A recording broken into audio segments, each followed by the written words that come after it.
Imagine a secret so vile it remains hidden for 2 decades. Today we delve into such a secret within the Mormon Church. We're brought face to face with the haunting tale of Matthew Gooden's father, Sean Gooden. This is a story that reaches back into the past, when Matthew was not yet born. A story of 2 innocent young relatives, whose lives were marred by the very person who should have been their protector. Sean Gooden, a man they trusted, committed unspeakable acts of sexual assault against them. And the most chilling part? This atrocious secret remained buried for a staggering 20 years. It was not until one of the victims sought therapy in the year 2020 that the first whispers of this dark secret began to stir. A disturbing revelation, indeed. But what happens when such a secret emerges? Let's find out. Upon the discovery of Sean Gooden's heinous actions, the response was, to say the least, underwhelming. The abuse was unearthed during a therapy session 20 years after the fact and dutifully reported to the police.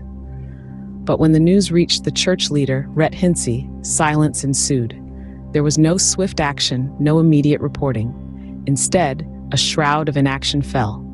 Despite the gravity of the charges, the church's response was tepid. They excommunicated Sean Gooden, a step that might seem decisive on the surface. But in a bewildering move, they allowed him to continue attending church functions, even ones where children were present.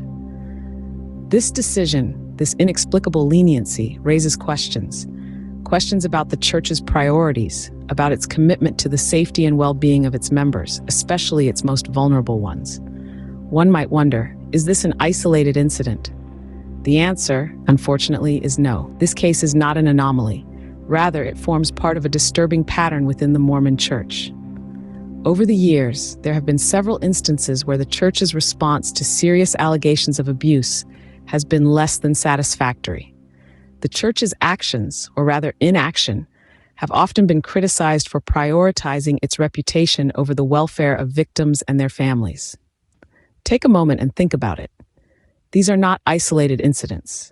They are part of a system that seems to shield the guilty while leaving the innocent to fend for themselves. It's a system where victims are often left feeling unheard, their cries for justice drowned out by the institution's need to maintain a clean public image.